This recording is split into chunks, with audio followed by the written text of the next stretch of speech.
Hello everyone, it's J. Marie here, and I want to thank you so much for coming to spend time with me on my channel today.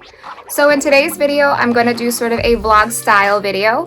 I'm going to take you across a few days with some plant care, some home routine stuff. I want to catch up on some to-dos that I haven't finished. And I do have a little bit of shopping I want to share with you guys, some finds I have from H&M, as well as some plants that I just purchased from Bark and Vine. Their shop is gorgeous. It's like a boutique style shop. I love it so much. I wish I could sit there all day. But yeah, so I do have some plants that I want to share with you guys that I just purchased from them, and some H&M items I just purchased for the bedroom refresh that I am doing. And so if that's something you guys are interested in, stay tuned. As always, I like to keep my channel relaxed and low-key, so sit back, grab a coffee or tea, and come spend a little time with me. All right, guys, let's go. Okay, friends, so right now I need to get this puppy opened, move some plants out of the way, and get a hold of this little number because I've got all these plants just growing and getting wild, and I need to check on them to make sure they're okay in there, or is it time to get them potted up? So that is my focus for this morning, and I want to bring you guys along with me. So hi guys, so I thought I would give you an update on my plant propagation box and the plants I recently purchased from Ecuagenera. Already, just FYI, I use a grow tent. I have it above 70% humidity, and it usually ranges between 70 to 80 in temperature degrees Fahrenheit. So it's been doing very well. So the Anthurium regal or regali, I always say it wrong, it's already pushing out the baby I had mentioned in my previous video. So that's coming out. It looks really cute. I'm not sure though, like I've never seen what they do, so I'll keep you guys updated on the progress. Okay, and so the Anthurium Queen, I'm just gonna call it that because you guys know I screw up the actual name. It is pushing this baby out. It is so cute, but again, I've never seen the process of the new growth, so I'll keep you guys updated as it progresses. In the grow tent, I'm noticing that these aerial roots are growing above the sphagnum moss, really happy, healthy, meaning the humidity is ideal for them, the percent that I have it at, and the sphagnum moss is actually dry. So that's the other thing too. I wanted to check on the plants in the grow tent because water your plants last when they're in the grow tent on high humidity. So I'm just noticing that the sphagnum moss is dry, and that's what I'm going to be checking with all of the plants in the grow tent that have sphagnum moss as their media. But yeah, obviously it's really happy, it's healthy, it's pushing out the new growth, it's growing the aerial roots. So eventually at some point I'll have to decide, am I going to keep it in this pot? Am I going to up the pot size? Am I going to use a soil mix, or am I going to use a sphagnum perlite mix? I do have a lot to learn, so I'd love feedback on things that have worked for you if you've had these plants in the past. You know, this was my first time having plants like this. I've done well, I think, thus far, but I really do want some advice and tips as I go along with this journey because I want to make sure that I'm giving these plants exactly what they want and need. Okay, and then the Anthurium pallidiflorum. I hope I said that better than last time. This one is also, it's pushing out the new growth that I noticed. It's got 2 new leaves coming out, but I'm not sure it's happy inside this porcelain pot. I know that it's growing beautiful new aerial roots plus actual roots that it's pushing down into the sphagnum moss, but I think it's crowded in here. I don't think it's very happy, and I don't want it to have wet feet, so I may have to pull this out. Oh god, I don't want to. I'm scared, but I just don't think it's happy in here, so let's do this together, guys. Oh my gosh, I don't know if you guys can see. I'm scared. Yeah, this is really crowded in here. Can you guys see that? I'll do a close-up. So this is definitely too crowded in that small pot. So I'm gonna have to give it a new home because we don't want that. We don't want it to get all pushed together and scrunched and unhappy. So here's another project for me. So I have a lot of different varieties in this propagation box. Obviously what you can see most is these ridiculously fully grown Tradescantia zebrinas. I'll put in footage of the before so that you can see the comparison, but they have done so well in here. I think it's time to get them potted up. And then I also have this Melanochrysum that I placed in here because it wasn't doing well. So I thought I'd give it a sphagnum moss bed to lay on to start pushing out new root system on each node so that I can cut and see if it'll do better that way. So what else do we have? That does. Oh my. And then oh man, I don't know what this is. Don't you love when you put things in your prop box as like little cuttings and you have no idea what's growing because you forgot? So this is actually a small philodendron micin, and what happened is I just took the stick and I put it into the sphagnum moss to see if it would push out from the node a new leaf. And it's funny, look at the leaf structure when it starts from scratch, right? So this is the normal leaf structure of a philodendron micin. Let's see if I can find a better. Yeah, so this one, for example. So the vine has a node, and in that node, a leaf can grow and root system can follow, and that's basically what's happened here. But the leaf structure is more narrow, and then eventually when it matures, it'll turn into this sort of shape, right? And then from there, this shape. So it's really cool to see the same plant in different stages of life, I guess you could say. That's very cool. I wanted to share that with you guys. I think it's awesome. All right, so we've got to somehow get all of these fun little, here we go.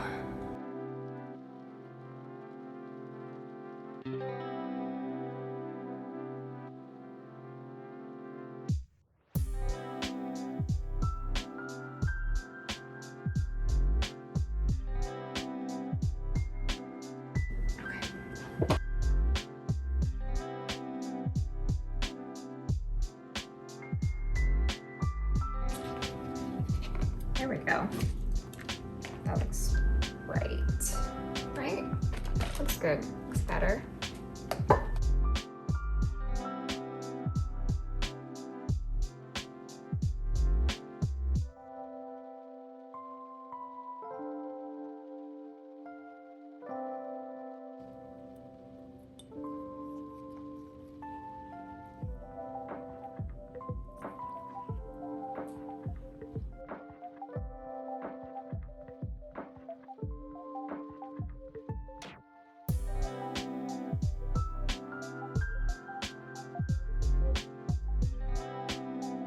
So I ended up putting all the cuttings into this one pot for now, which I am not too thrilled with the outcome.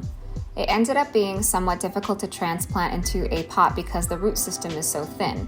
So I just placed an order for some pots that I think will work better, and once I get those in the mail, I will give this another try. Let's talk about browning leaves, shall we?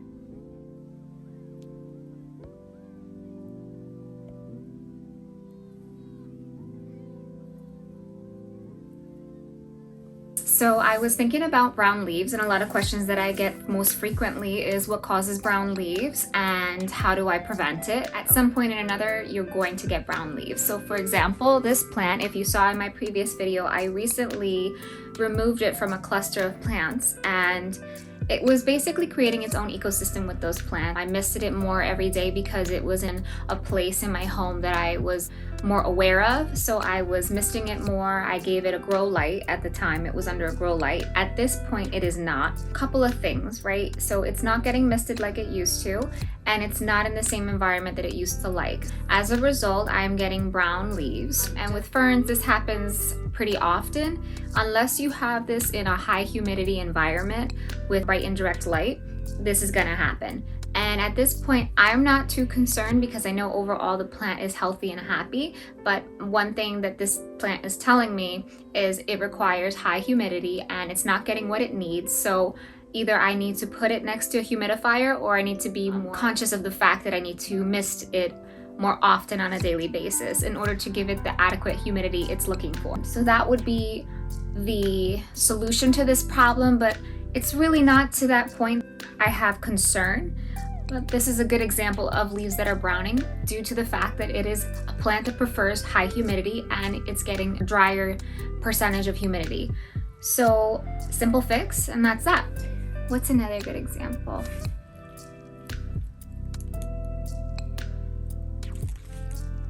Friends, here's a fantastic example of plants that are just divas when it comes to requirements of being very high humidity and indirect light. So this is a Calathea rattlesnake, but see that? That is a completely dead brown leaf. The reason it is completely dead and brown is because I have been horrible with my watering game. I have neglected it. I have not been paying attention to it. It sits up on top of a shelf that I just haven't been all that great with. I mean, some of the plants on that shelf are hardy plants that can go weeks between watering, and then there's this guy who cannot, and so that's my bad. That's something that I know right away I should fix. And very simply, Calatheas love high humidity. They adore it. It's what they live for. And so I haven't been providing that, and I also haven't been good with the watering. She's not happy with me, right? And that's the reason. I know for a fact that's the reason why I'm getting these brown, dry leaves. But you are beautiful though. So very simple fix. Maintain it, give it the misting and humidity that it requires. Clean the leaves, that's so important. Clean your leaves, because if it's not cleaned off and it's got a layer of dust, it cannot photosynthesize. There's an obstruction. It's not going to do its very best if you're not maintaining a cleanly, well-watered, misted plant. So, I mean, God, all I want to do is rip this off, but I won't. I will not. I will refrain, but see, it starts at the tips, and then it works its way back. So I've known for a while and not done my best with this, but yeah, I mean, it's also very compacted in here. It may need to be repotted. And I have mosquito bits in here, and I just want to forewarn you guys, while I love mosquito bits, they will mold. So the smartest thing to do is on a monthly basis, when you're going to put the mosquito bits, remove the old mosquito bits and then put on the new mosquito bits, because over time they will mold and you don't want that in your plant. So learn from my mistakes. Do as I say, not as I do. It's telling me I need you to give me humidity. My leaves are drying out. I'm not getting adequate humidity, and I'm not getting the conditions I like. Simple. So here is a great example of how a pot can have a direct impact on the health and success of your plant. Here is an example of a plant that requires more frequent watering, not because of the plant itself, but because of the pot it's in. This pot is horrible. I don't even know where I got this pot, but it's horrible. I would never recommend this. Because of this pot, I am constantly watering this plant. It's never satisfied ever. So, perfect example, this leaf is turning yellow. I think the problem is I water it so often because it never fully retains all of the water enough for the root system to do what it needs to do, and I just need to get it out of this pot. It's really simple. I just have to get it out of this pot and it'll be much happier. But because of the situation it's in, more often than not, I am watering it so much. The pot itself is constantly pulling all of that water, absorbing all of that water for the most part. And I have this yellowing leaf now, right? And this is like once a week I have a yellow leaf. It seems really happy, but there you go. You know, it's little things that happen because these plants are naturally outdoor plants. They live in certain environments that we can't always provide inside the home, especially on the northern East Coast. I have all 4 seasons here, and so there are drier seasons where the home is dry, and I have to up my humidifier or my misting, and maybe I skipped a week or whatever the case may be, and my plants aren't happy about it, right? But it's part of the process. You live and you learn. I wanted to give you guys examples of plants with browning leaves or like yellowing leaves and reasons why they might be doing that. So let's just go through the list. A plant with a brown dry leaf could be an indication that the plant is not getting enough humidity or potentially not enough water, right? So certain plants like to be moist but not fully dry, and other plants, like let's talk about pothos. Pothos are hardy plants and they can go on, a couple inches of the soil dry and they're ready for a watering. Or certain plants can go completely bone dry and that's when you want to water, like a Hoya.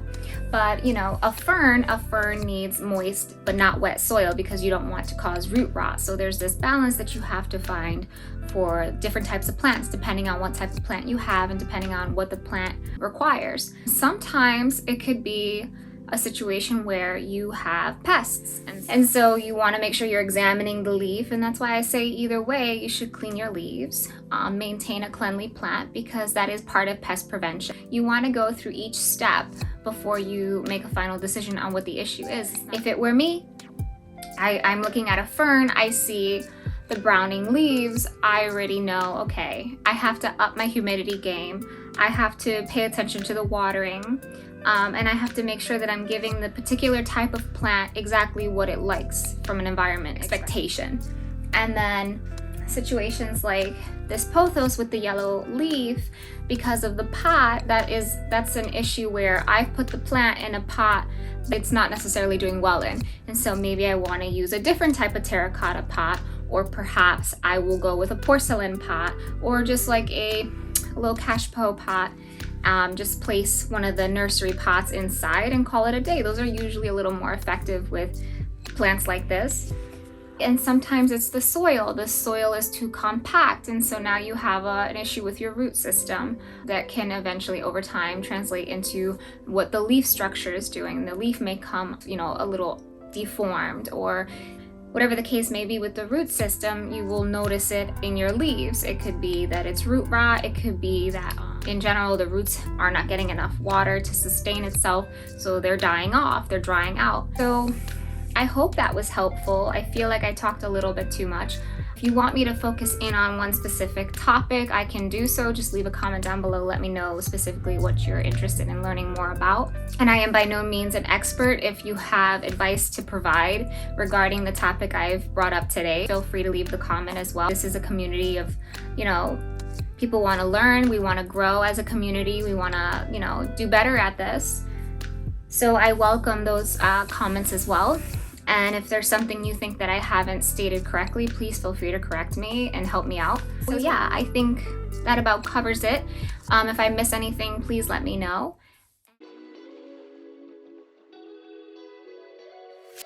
Hello. So it is another day by myself, home, enjoying my time. And I spent the morning over at Bark and Vine, and I picked up this gorgeous bouquet of flowers as well as some plants that I previously ordered.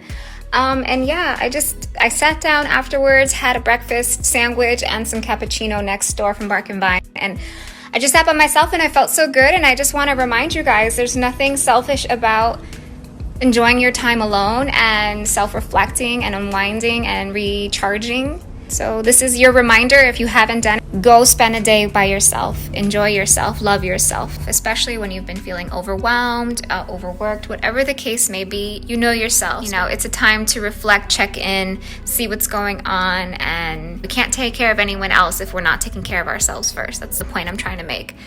So yeah, let me just share some of the things I got with you guys.